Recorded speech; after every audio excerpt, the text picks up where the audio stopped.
Okay. Figure I'd just do like a quick side view of me kind of taking this stuff apart. It's kind of a pain, but at the same time, like these little small screws are like the only thing kind of painful about this process. Cool thing is this new lockdown system I'm upgrading to is I'm taking this one off. I bought a new one. I'm just gonna take it off just because I'm gonna use this one and then I'll use the new one to put it back on here. But I'm really toying with the idea of switching this over to like a much better system overall. So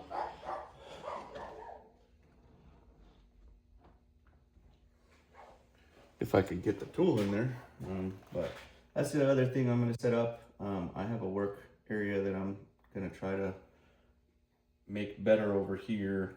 I'm probably gonna add like a tabletop, that kind of deal, to make sure that I can put my bow vise up and then put a really good bow press as well. But this is not the tensioning part, it's actually just the combination of the two. So I'm gonna see if I can just loosen it up for now. Yeah, there we go. So it's gonna take pressure off of both, but that's okay. And what that actually does is it relieves a little bit of that pressure off of there. But I'm gonna see if I can get it loose enough that it'll slide off as a whole. Not quite getting there. So let me take a couple ties out of this, which I'm gonna probably swap this out for D-loop material anyway, so it's not that big a deal. So I can loosen it now and get this little thing off. I know it's probably hard to see in the video right now, but I put a couple of quick ties on there to keep it from moving around, but I'm not overly fond of the string that comes with the Hamskeas.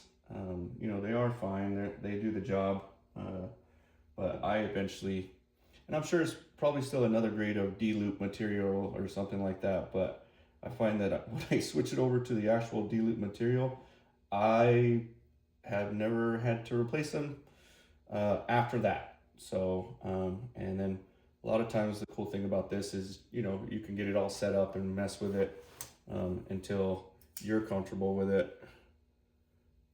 But having that extra material is also good so that you can play with it. But when you take it apart, if you cut it or you have to redo it or whatever, it's not that big of a deal for you.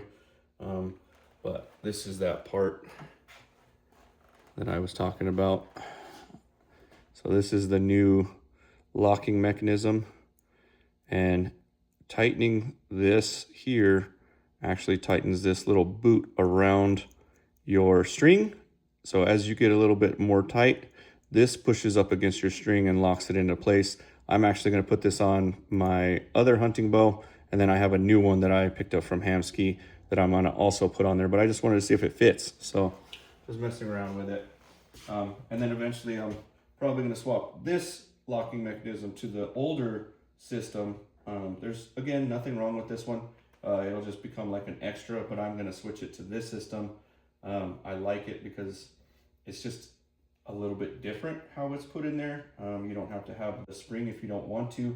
I might go back to the spring. I liked the spring and how it took the extra tension out of it, especially since this is going to be more of like a target build bow. So, but that thing's going to end up coming off too, so I'll mess with it a little bit more.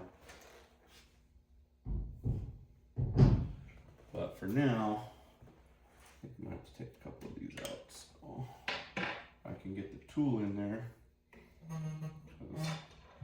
The way this one sits in there is a little different, but not crazy. I do wish that like more manufacturers, when they made some of this stuff, would just put similar size screws. Even if they just had to go to a slightly larger screw for this kind of stuff, like throughout the whole piece.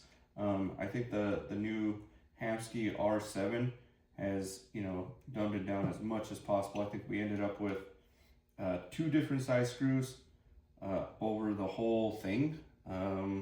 Besides, you know, they have some bigger ones and some littler ones, but the ones that you'll actually be adjusting are the main 2 big ones, which you'll need to have bigger, bulkier ones for that kind of stuff. But the adjustment screws and everything else, I think they're pretty similar.